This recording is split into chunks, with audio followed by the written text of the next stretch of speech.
आज हम बात करेंगे क्वेश्चन नंबर 2025 में आया ये सवाल। ठीक है, इस सवाल में हमसे पूछा है कि इस सवाल में हमसे पूछा था कि भाई टाइम पीरियड बता दें। अगर हमारे पास सिंपल पेंडुलम की लेंथ है, यानी a body of mass 5 gram oscillating as simple pendulum, calculate the time period if its length is 1 metre 1.2 metre. बहुत ही आसान सा सवाल। कह रहा है मेरा बेटा एक बॉडी है जिसका मास है मेरा बेटा 5 ग्राम। ठीक है, वो ऑसिलेट कर रहा है as a simple pendulum. Pendulum में आप वाइब्रेशन जानते हैं, इस तरीके से होता है, एक तरफ से चलेगा ए से, दूसरी तरफ जाएगा मेरा बेटा बी पे। ठीक है ना, ए से बी पे। अब मेरा बेटा ये लेंथ कह रहा है हमसे, हमारे पास ये कितने के बराबर है लेंथ? लेंथ बराबर है हमारे पास 1.2 मीटर के। ठीक है ना, तो आपसे पूछा कि बताइए एक वाइब्रेशन में कितना टाइम लेगा। टाइम पीरियड का मतलब है तो ए से बी पे गया, बी से दोबारा ए पे आया। ठीक है मेरे बेटा, तो इसमें कितना टाइम लेगा आपको पता है मेरे बेटा। टाइम पीरियड की जब हम इक्वेशन निकालते हैं तो हमारे पास पेंडुलम के लिए उसमें मास का इस्तेमाल नहीं होता।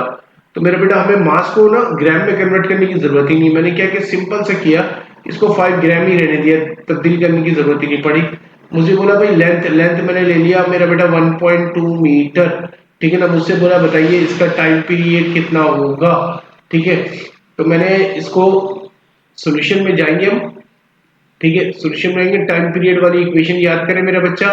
क्या होता है टाइम पीरियड वाली equation? T is equal to 2 pi, हाँ भाई 2 पाई एल ओवर क्या होता है जी। ठीक है, 2 मल्टीप्लाई बाई क्या होगा 3.14142 अंडर रूट एल क्या मेरे बेटा 1.2 डिवाइड बाई जी कितना 9.8। ठीक है मेरे बेटा, तो यहां से हम इक्वेशन को ड्राइव कर लेंगे, तकरीबन ये 2.19 ऐसे आंसर आ जाएगा। आप लोग ले लीजिएगा, ये आंसर हो गया मेरे बेटा।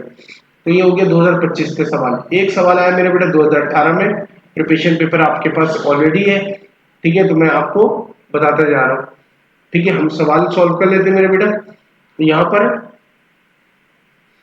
ठीक है हम ले लेते हैं।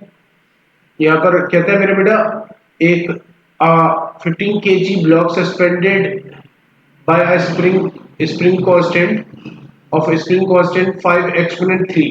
Calculate the frequency of vibration of the block if it's from its equilibrium.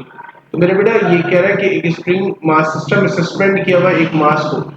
ठीक है ना, इस मास को मेरे बेटा, इस मास की वैल्यू कितनी है 15 kg। ठीक है, और मेरे बेटा स्प्रिंग कांस्टेंट क्या है 5 एक्सपोनेंट 3 न्यूटन पर मीटर। सही ना। अब आपसे बोला ये ऑसिलेट कर रहा है, तो बताइए इसकी फ्रीक्वेंसी क्या होगी, म्यू की वैल्यू या एफ की वैल्यू। तो मेरे बेटा हम डाटा बना लेते हैं, क्या क्या गिवन है। स्प्रिंग मास सिस्टम है, इसमें याद रखिएगा हमारे पास स्प्रिंग कांस्टेंट और दोनों की वैल्यू का इस्तेमाल होता है टाइम पीरियड या फ्रीक्वेंसी को निकालने के लिए। Inverse of time period is called frequency. ठीक है ना मेरे बेटा, तो मास हमारे पास गिवन है कितना 15 kg, और हमारे पास स्प्रिंग कांस्टेंट भी गिवन है मेरा बेटा कितना 5 एक्सपोनेंट 3 न्यूटन पर मीटर। ठीक है मेरे बेटा, आपसे बोला फ्रीक्वेंसी बताइए। तो मेरे बेटा इनवर्स ऑफ, हाँ आप इनवर्स ले लीजिए। सॉल्यूशन सॉल्यूशन में जाएंगे, फ्रीक्वेंसी की इक्वेशन अप्लाई कीजिए।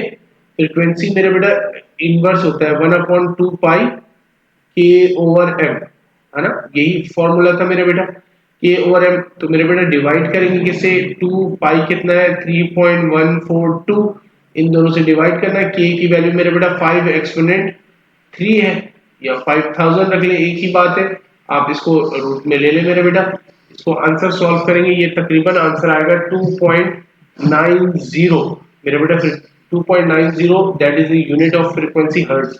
ठीक है मेरे बेटा, that is your answer of frequency. ठीक है, तो ये दो सवाल हमने कर लिए, मिलते हैं इंशाल्लाह नेक्स्ट क्लास में।